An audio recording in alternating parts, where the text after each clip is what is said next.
Pasasalamat si Jesus na Diyos ng buong sanlibutan, sa Kanyang pagkabuhay ating nasaksihan. Tunay niyang pag-ibig at buhay na walang hanggan. Tunay niyang pag-ibig at buhay na walang hanggan. Sa ngalan ng Ama at ng Anak ng Espiritu Santo. Amen. Sumayin niyo po ang Panginoon. At sumaiyo rin. Papurihan natin ang Panginoon sa pamamagitan ng misang ito, pero sana lalo na sa pamamagitan ng ating mabuting buhay bilang mga Kristiyano. Pagdasal natin, hilingin din natin ang biyayang ito at upang tayo maging marapat, halina't magsisimuna para sa ating mga kasalanan. Tayo pong lahat, inaamin ko sa makapangyarihang Diyos at sa inyo mga kapatid, na lubha akong nagkasala sa isip, sa salita at sa gawa, at sa aking pagkukulang. Kaya sinasamo ko sa mahal na Birheng Maria, sa lahat ng mga anghel at mga banal, at sa inyo mga kapatid, na ako'y panalangin sa Panginoong ating Diyos. Kaawaan tayo na mapagmahal na Diyos, patawarin sa ating mga sala, at patnubayan hanggang sa buhay na walang hanggan. Amen. Panginoon, kaawaan mo kami. Panginoon, kaawaan mo kami. Kristo, kaawaan mo kami. Kristo, kaawaan mo kami. Panginoon, kaawaan mo kami. Panginoon, kaawaan mo kami. Maaring iyo ko ang ulo at ibulong sa Panginoon ang ating intensyon. Pagdasal natin ng mga OFW, ang mga may sakit at ang mga nag-aalaga, nagsusustento para sa kalusugan nila. Manalangin tayo.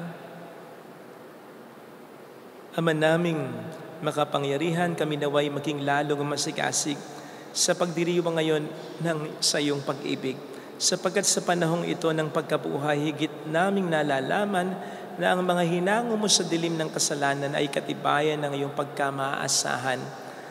Sa pamamagitan ni Jesucristo, kasama ang Espiritu Santo, magpasa walang hanggan. Amen. Ang salita ng Diyos mula sa mga gawa ng mga apostol. Noong mga araw na iyon, si Felipe ay inutusan ng isang anghel ng Panginoon. Pumunta kaagad sa timog sa daang patungong Gaza mula sa Jerusalem. Ito'y ilang, kaya't naparoon si Felipe. Sa darating naman ng isang Etiopeng eunuko. Siya ang tagapamahala sa lahat ng kayamanan ng Kandase o reyna ng Ethiopia. Nagpunta siya sa Jerusalem at sumamba sa Diyos. Siya'y pauwi na noon, nakasakay sa kanyang karawahe at nagbabasa ng aklat ni Propeta Isaias. Sabayan mo ang sasakyang iyon, sabi ng Espiritu kay Felipe. Patakbong lumapit si Felipe at narinig niyang binabasa ng eunuko ang aklat ni Propeta Isaias. Kaya tinanong niya ang eunuko, "Nauunawaan po ba ninyo ang inyong binabasa? Paano kung mauunawaan ito kung walang magpapaliwanag sa akin?" Sagot nito. At si Felipe inanyayahan niyang sumakay sa karwahe at umupo sa tabi niya. Ito ang bahagi ng kasulatang binabasa niya. Kung paanong walang imik ang tupa na dinadala sa patayan o ang kordero sa harapan ng manggugupit, gayon din naman hindi siya nagbuka ng kanyang bibig. Siya'y hinamak at pinagkaitan ng katarungan. Walang maitatala tungkol sa kanyang mga inapo, sapagkat kinitil dito sa lupa ang kanyang buhay. Sabihin mo nga sa akin, wika ng eunuko kay Felipe, sino ba ang tinutukoy dito ng propeta? Sarili ba niya o iba? Buhat sa kasulatang ito'y isinalaysay ni Felipe ang mabuting balita tungkol kay Jesus. Nagpatuloy sila sa paglalakbay at dumating sa isang lugar na may tubig. May tubig dito, sabi ng eunuko. Ako ba'y hindi ba maaaring binyagan? Sinabi sa kanya ni Felipe, maaari kung sumasampalataya ka ng buong puso. Sumagot siya, sumasampalataya ako na si Jesucristo ang anak ng Diyos. Pinatigil ng eunuko ang karwahe, lumusong silang dalawa sa tubig at bininyagan siya ni Felipe. Pagkaahon nila sa tubig, si Felipe kinuha ng Espiritu ng Panginoon. Hindi na siya nakita ng eunuko na nagpatuloy naman sa kanyang paglalakbay na tuwang-tuwa. Namalayan na lamang ni Felipe na siya'y nasa Azoto. Mula roon, ipinangaral niya ang mabuting balita tungkol kay Jesus sa lahat ng bayang idinaraanan niya hanggang sa marating ang Cesarea. Ang salita ng Diyos. Salamat sa Diyos. Sangkalupaang nilalang, galak sa puoy, isigaw. Sangkalupaang nilalang, galak sa puoy, isigaw. Ang lahat ng bansay magpuri sa Diyos, inyong iparinig, papuring malugod. Iningatan niya tayong pawang buhay, di tayo bumagsak, di niya binayaan. Sangkalupaang nilalang, galak sa puoy, isigaw. Lapit at makinig ang nagpaparangal sa Diyos, at sa inyo'y aking isasaysay ang kanyang ginawang mga kabutihan. Noong ako'y balisa, ako ay dumaing sa Diyos na dapat purihin. Handa kong purihin ng mga awitin. Sangkalupaang nilalang, galak sa puoy, isigaw. Purihin ang Diyos, siya'y papurihan. Yamang ang daing ko'y kanyang pinakinggan, at ang pag-ibig niya ay aking kinamtan. Sangkalupaang nilalang, galak sa puoy, isigaw.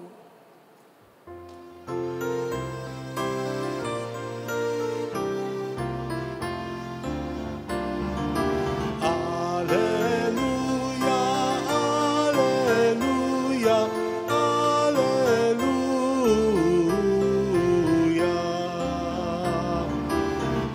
Alleluia, alleluia, alleluia.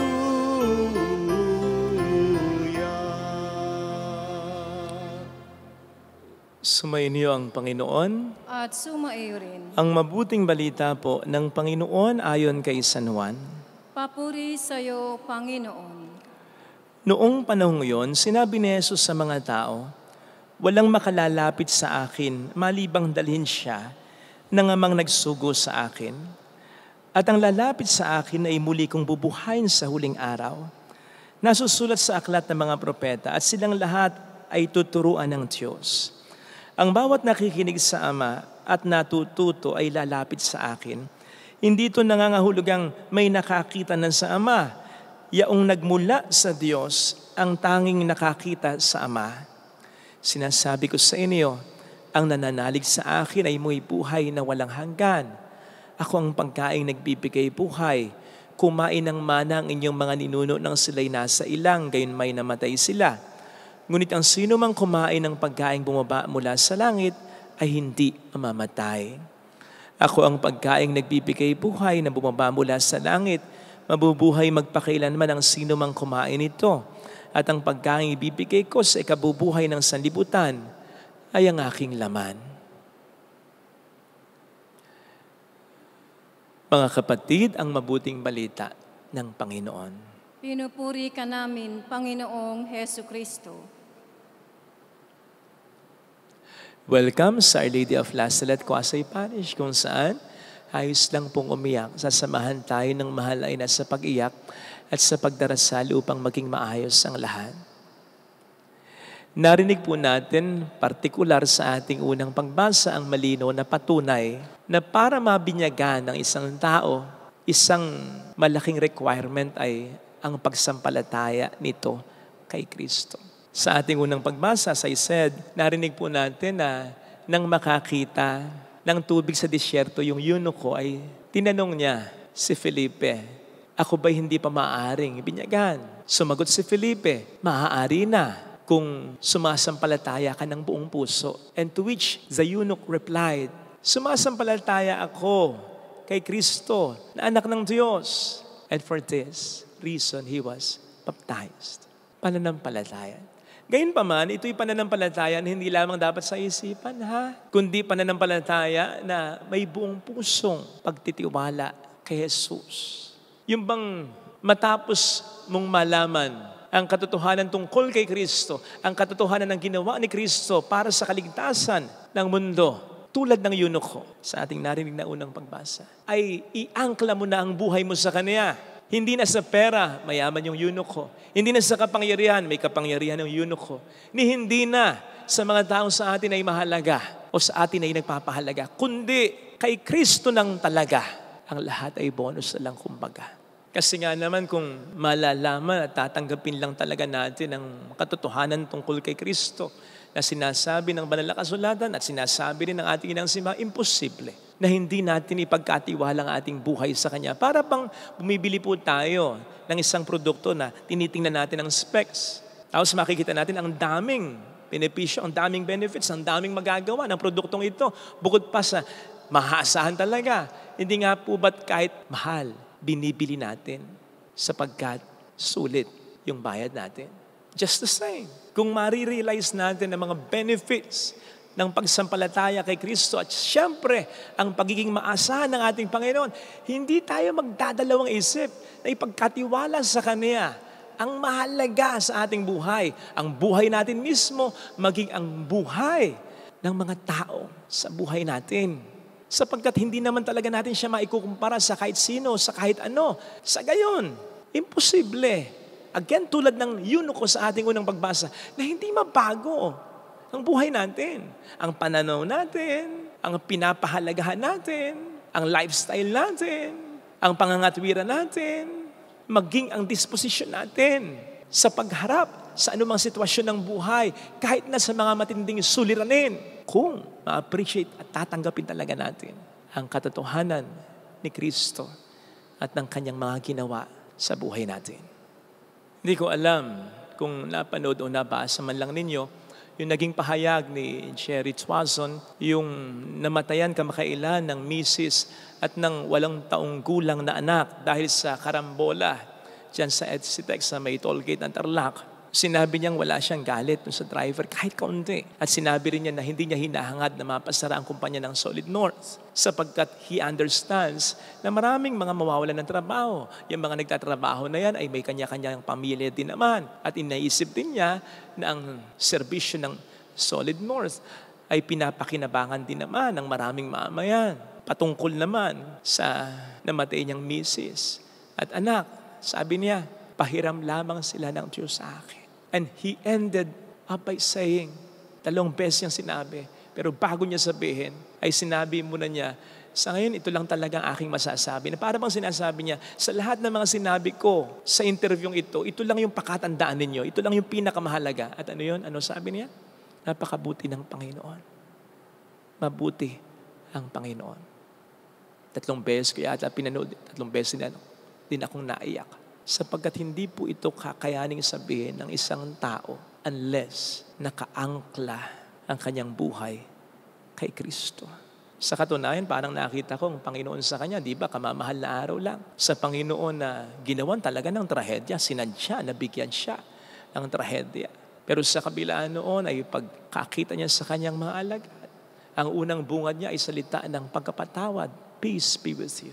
Mga kapatid, kung maaari ay lagay lang natin kahit sandali ang ating sitwasyon sa sitwasyon ni Cherry. Kung sa atin nangyari yun, masabi rin kaya natin yung kanyang sinabi, maramdaman rin kaya natin yung kanyang naramdaman na sa kabila ng hirap at sakit ay mga salita ng pagkapatawad ang namutawi sa kanyang bibig. Isipin natin, kung tayo nasa kalagayan niya, ano kaya ang sasabihin natin? Ano nga kaya ang emosyon na mamumutawi at mangingibabaw sa atin? Sapagkat kung ang masasabi natin ay, ako Father, hindi. O minsan nga, yung iba, parang proud pa. Masasabihin, ay, hindi ko kaya. Hindi ko kaya. Wag po sana natin ika-proud yun. Wag po sana tayo makontento sa sagot na ganon. Sapagkat ang tanging ibig sabihin lamang nun kung ganon ay hindi pa talaga natin natatanggap sa ating buhay ang Panginoon. Maaring sa isip natin, oo. Pero sa puso natin, hindi pa talaga. Hindi pa talaga natin ay pagkakatiwala na iaangkol ang ating buhay sa Kanya. Seventh-day Adventist nga po pala si Cherry. Siya Katoliko. Of course, hindi ko naman sinasabi na hindi ito po pwedeng maging asal ng Katoliko. Sigurado ko na kahit ang isang Katoliko ay po pwede rin maging asal na ganon kahit sa kabila ng ganon katinding sitwasyon. Sapagkat pareho lang naman po tayo ng may paniniwala sa ating isang Panginoon. Besides, yung pananampalataya ni Cherry at yung pananampalataya natin ay pareho lang din na biyaya mula sa Panginoon. At tulad ng narinig natin, na realidad sa ating unang pagbasa na bago pa hangarin ng eunuko na mabinyagan siya, nandun na yung sitwasyon na pinrovide na bago pa man siya manghagad. Pinrovide na ng Panginoon. At sa ating mabuting balita ay sinasabi rin mismo ng Panginoon ang katotohanan ng mga lumalapit sa Kanya ay nilalapit ng Kaniyang Ama. Kaya pareho lang tayo ng pananampalataya at pareho lang din ang pananampalataya natin na isang biyaya. Nagkakatalong lang talaga sa pagsusuko natin ng ating sarili sa pananampalatayang ito. Because faith is not just believing. Faith is also trusting. Yun ang mas magkukumpleto sa pananampalataya natin. Kung hindi lamang tayo naniniwala dito, nagtitiwala din tayo dito. Nagtitiwala din tayo kay Kristo. Maging eye-opener po sana sa atin ang pangyayaring ito. Sapagkat baka tayo ay naniniwala lang kay Kristo, pero hindi talaga tayo nagtitiwala sa Kanya. Delikado po yun kung gayon. Hindi man po natin eksaktong maranasan yung nangyari kay Cher. Ay narito po tayo sa mundo na bat-bat pa rin ang suliranin. Makaka-experience pa rin tayo ng sufferings and problems. Ngayon, kung ang pananampalataya natin ay paniniwala lang sa ating isipan at hindi pagtitiwala sa ating kalooban, sa ating Panginoon na tunay na dapat nating asahan, higit sa sinuman, higit sa anuman, mahina po ang pananampalataya pag ganyan. Samahan po natin ang buong pusong pagtitiwala sa Panginoon na po pwede natin nang practicein kahit sa mga simpleng problema natin. Kung sa mga simpleng problema lamang po natin, nagagalit na tayo sa Diyos. Nawawala na yung pagtitiwala natin sa Diyos. Nagtatampo na tayo sa Diyos. Papaano pa sa mga matinding problema o takukonos, ugaliin nating magtiwala sa Panginoon upang mas tumibay ang ating pananampalataya sa Kanya, upang mas maging kumpleto, upang mas maging solid at maaasahan. Huwag lang tayong maniwala sa Diyos. Ipagkatiwala din natin ang ating buhay sa Diyos. Amen. Lagay natin ang ating kanang kamay sa tapat ng ating puso.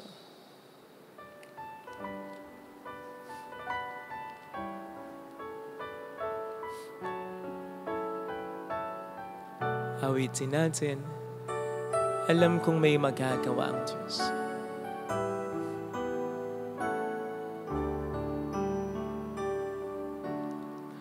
Alam kong may magagawa, makapangyarihan siya. Alam kong may magagawa ang Diyos. alam kong may magagawa Maasahan siya. ang Diyos.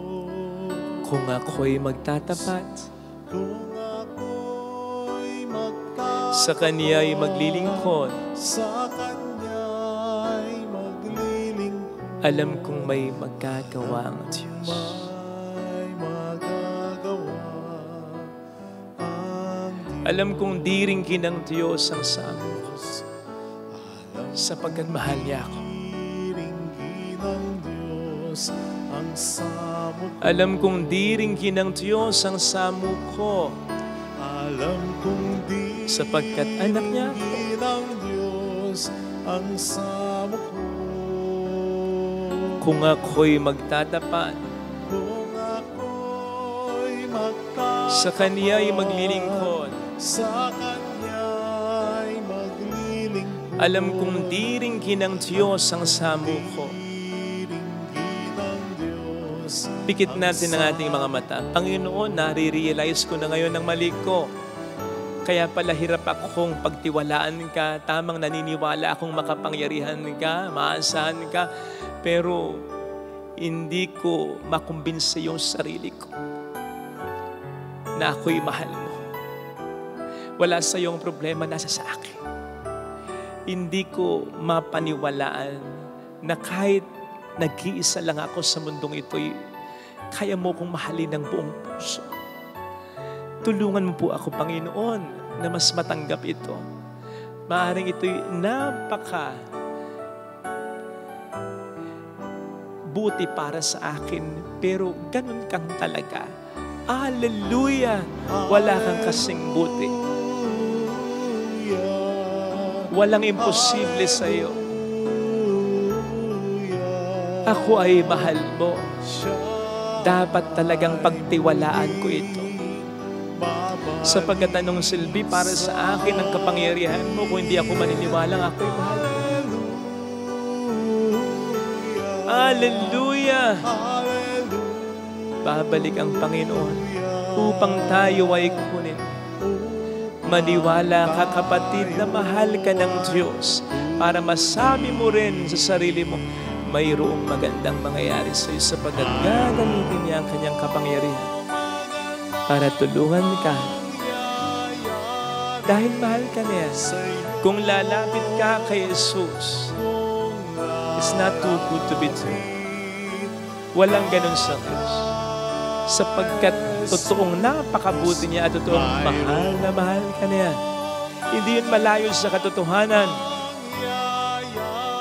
Kung lalapit kay Jesus, pakatandaan mo, paniwalaan mo na mahal ka niya, magtiwala ka.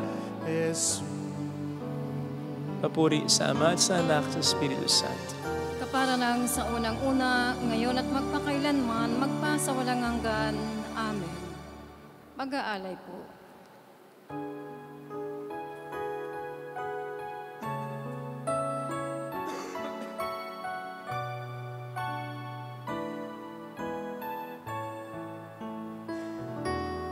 Handog namin sa iyo, Ama, ang tinapay at alak na ito. Handog ng bayang umasa, sumasamba't nagmamahal sa iyo. Nawa'y dalhin ng iyong anghel ang aming panalangin sa iyong dambana, katulad ng alimuyak ng insenso, umakyat sa kalangitan. Handog namin sa iyo, Ama, ang tinapay at alak na ito. Handog ng bayang umaasa, sumasamba't nagmamahal sa iyo. Manalangin tayo, pang ating handog ay maging kalugod-lugod sa Diyos Amang makapangyarihan. Tanggapin nawa ng Panginoon itong paghahain sa iyong mga kamay, sa kapurihan niya at karangalan, sa ating kapakinabangan at sa buong sambayanan niyang banal. Ama naming lumikha, sa paghahain ng banal na pagkapalitan ng iyong mga kalobat ng aming alay, kami pinapagsasalo mo sa iyong buhay na namumukod tangi at walang kapantay. Pagkalobong ang aming pakikinabang sa iyong pakikisamang aming maasahan, ay siya ring umiral sa aming pamumuhay araw-araw. Sa pamamagitan ni Jesucristo, kasama ng Espiritu Santo, magpasa walang hanggan. Amen. Sumainyo ang Panginoon. At sumayo rin. Taas sa Diyos ang inyong puso at diwa. Itinaas na namin sa Panginoon. Pasalamatan ng ating Panginoong Diyos. Marapat na siya ay pasalamatan. Ama naming makapangyarihan, tunay ngang marapat na ikaw ay aming pasalamatan ngayong ipinagdiriwang ang paghahain ng Mesiyas, ang maamong tupa na tumupos sa aming lahat. Naghahaing walang humpay ang anak mong minamahal, upang magkasalo-salo ang tanan sa piging ng iyong buhay. Hindi na mamamatay ang inihain sa krus. Ang sa krus ipinako'y buhay lagi bilang handog. Kaya kaisa ng mga anghel na nagsiawit ng papuri sa iyo ng walang humpay sa kalangitan, kami nagpupunyi sa iyong kadakilaan. Santo, Santo, Santo, Panginoong Diyos ng mga hukbo, napupuno ang langit at lupa ng kadakilaan mo. Hosana sa kaitaasan. Pinagpalang na paririto sa ngalan ng Panginoon, Hosana sa kaitaasan. Ama naming banal, ikaw po ang bukal ng tanang kabanalan, kaya't sa pamamagitan po ng iyong Espiritu, gawin mong banal ang mga kaloob na ito upang para sa amin, maging katawan at dugo ng iyong anak, na aming Panginoong Hesukristo. Bago niya pinagtiis ang kusang loob na maging handog, inawakan niya ang tinapay, pinasalamatan kaniya, pinaghati-hati niya iyon, niabot sa kaniyang mga alagad at sinabi, tanggapin ninyong lahat ito at kanin. Ito ang aking katawan na ihahandog para sa inyo.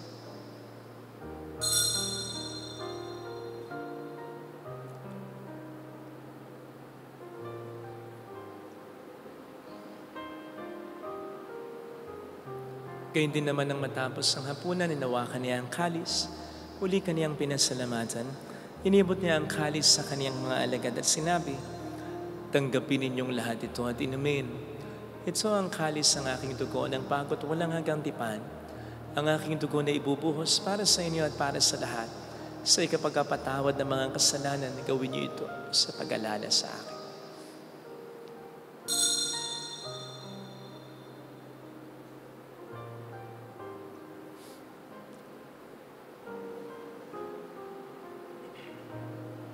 Ipagbunyi natin ang misteryo ng ating pananampalataya. Si Kristo'y namatay, si Kristo'y nabuhay, si Kristo'y babalik sa wakas ng panahon. Ama, ginagawa namin ngayon ang pag-alaala sa pagkamatay at muling pagkabuhay ng iyong anak, kaya inialay namin sa iyong tinapay ng buhay at ang kalis ng kaligtasan. Kami nagpapasalamat dahil kami iyong minarapat at tumayo sa harap mo para maglingkod sa iyo. Sinasamo namin kami na magsasalo sa katawan at dugo ni Kristo, ay mabuklod sa pagkakaisa sa pamamagitan ng Espiritu Santo. Ama, lingapin mo ang iyong simbahang laganap sa buong daigdig.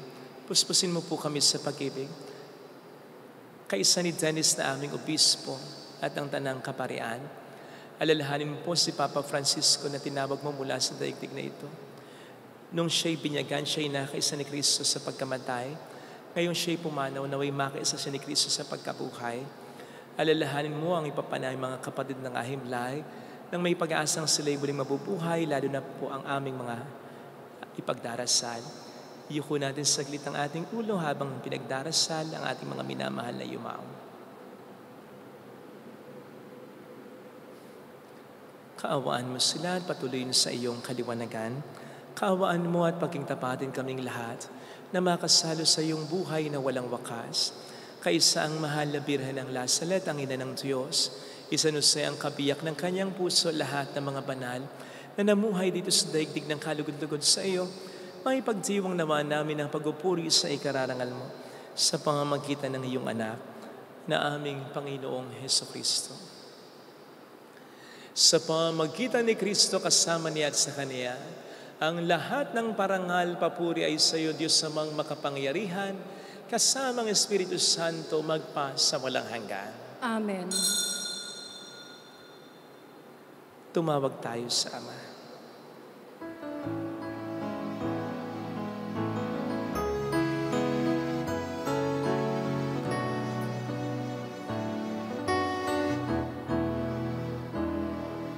Ama namin, sumasalangit ka, sambahin ang ngalan mo, mapasa amin ang kaharian mo, sundin ang loob mo dito sa lupa para nang sa langit.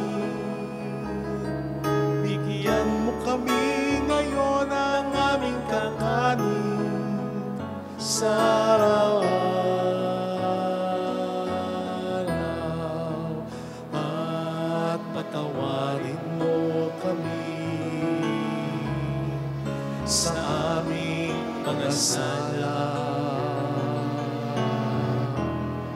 para ng pagpapatawad namin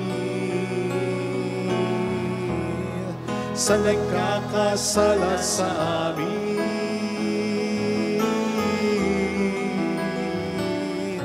At huwag mo kami ipahintulot sa tukso at iadya mo kami sa lahat ng masama.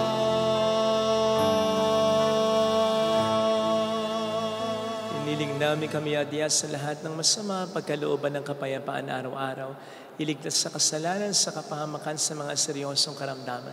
Samantalang aming pinaghahandaan ang dakilang araw ng pagpapahayag ng tagapagligtas namin sa Heso Kristo. Sapagkat iyo ang kaharian, ang kapangyarihan at ang kapurihan magpakailanman. Amen. Panginoong Heso Kristo, sinabi mo noon, sinasabi mo rin sa amin ngayon, kapayapaan ang iniiwan ko sa inyo, aking kapayapaan ang binibigay ko. Tunghayin mo ang aming pananampalataya, wag ang aming pagkakasala, pagkalooban mo kami ng kapayapaan at pagkakaisayon sa iyong kalooban, kasama ang Espiritu Santo magpasa walang hanggan. Amen. Ang kapayapaan ng Panginoon ay sumainyo nawang lahat. At sumaiyo rin. Magbigayan tayo ng kapayapaan sa isa't isa. Kapayapaan. Kordero ng Diyos, Na nag-aalis ng mga kasalanan ng sanlibutan, maawa ka sa amin. Kordero ng Diyos na nag-aalis ng mga kasalanan ng sanlibutan, maawa ka sa amin. Kordero ng Diyos na nag-aalis ng mga kasalanan ng sanlibutan, ipagkaloob mo sa amin ang kapayapaan.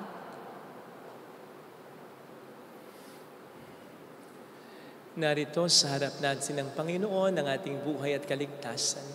Mapapalad tayong inaanyayahan. Panginoon, hindi ako dapat na magpatuloy sa iyo, ngunit sa isang salita mo lamang ay gagaling na ako.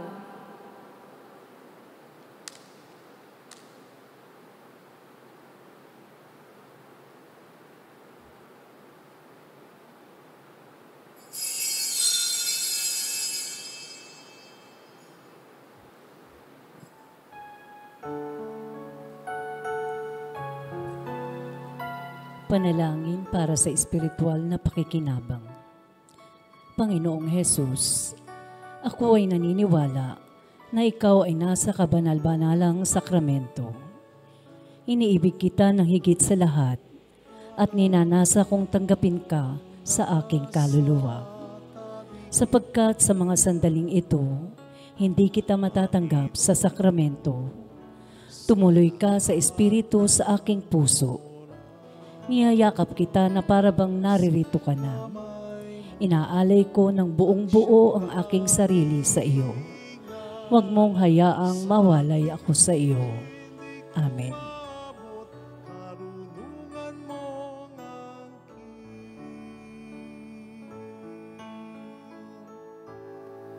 Siniyasat mo ako at kalamang aking puso, walang maililihim sa'yo sa'king gawa. Di ko pa binabanggit, iyo na itong batid. Sa'yo anumang isip ko'y diningin. Alam kong nasa tabi kita, Panginoon ko, sa lahat ng oras.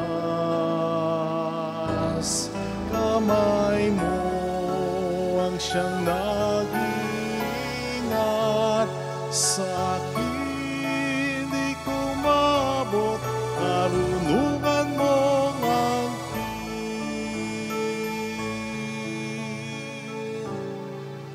Diyos, ako ay siya sa atin, alamin ang damdamin. Ako'y iyong subukin upang musmalaan.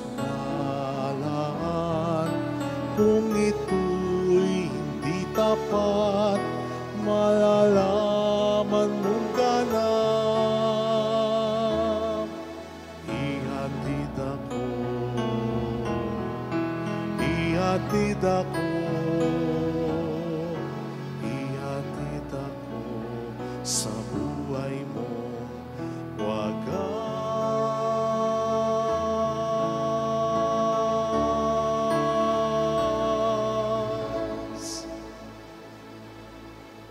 Manalangin tayo.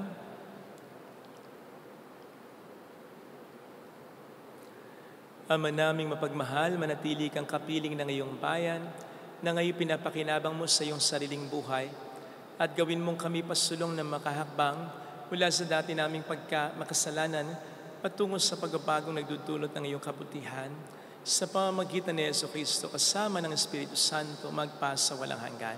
Amen. Holy God, Holy Mighty One, Holy Immortal One, Have mercy on us and on the whole world. Holy God, Holy Mighty One, Holy Immortal One, Have mercy on us and on the whole world. Holy God, Holy Mighty One, Holy Immortal One, Have mercy on us and on the whole world. Jesus, King of Mercy, We trust in you. alalahanin, Alalahanin, O mahal na Birhen ng Lazaret, Ina ng pag-asa. Ikaw ang nagpaalala sa aming magbalik loob sa Ama. Ito ang nagpapatunay na ang kagandahang loob mo'y nanatiling busilak. Sa pag-aruga mo sa amin, tungkulin mo'y tinupad. Sa paanan ni Kristo, itinuring mo kaming mga tunay mong anak. Kaya ninais mong ni isa'y huwag mapahamak. Maging sa iyong walang tigil na pananalangin, pati luhay pumatak. Huwag namang mawala ng saysay ang iyong paghihirap. Hiling nawa namin sa iyo, o aming inang liyag, na matapos ang pakikibaka namin sa mundong ito at sa pananatili namin tapat kay Kristo, sa kapurihan mo'y makibahagi kaming ganap, upang kung nasan ka ngayon ay maparoon din kaming lahat, at ang kaganapan ng kaluwalhatian ng Diyos ang may tuluyang matupad siya nawa. mahalabiran ng Lazaret, tagapagkasundo ng mga makasalanan. Ipanalangin mong walang patid kaming mga dumudulog sa iyo. Marami pong salamat sa inyong pakikisa at sa mga tulong na binibigay po ninyo.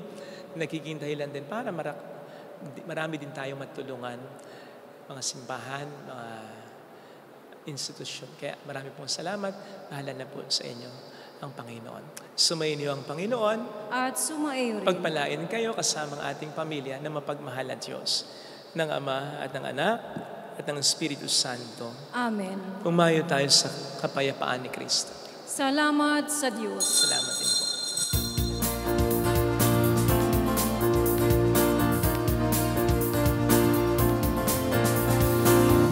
Mary, Mother of the Lord, hear the prayer we sing to you.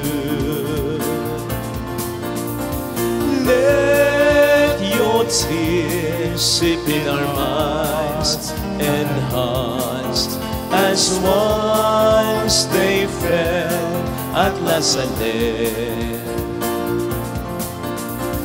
Tell your people how to live again. Tell your people how to sing again. Tell your people how to dance again. Tell your people how to pray again. Mary, Mother of the Lord, hear the prayer we sing to you. Let your tears sip in our minds and hearts, as once they fell at Lazaret.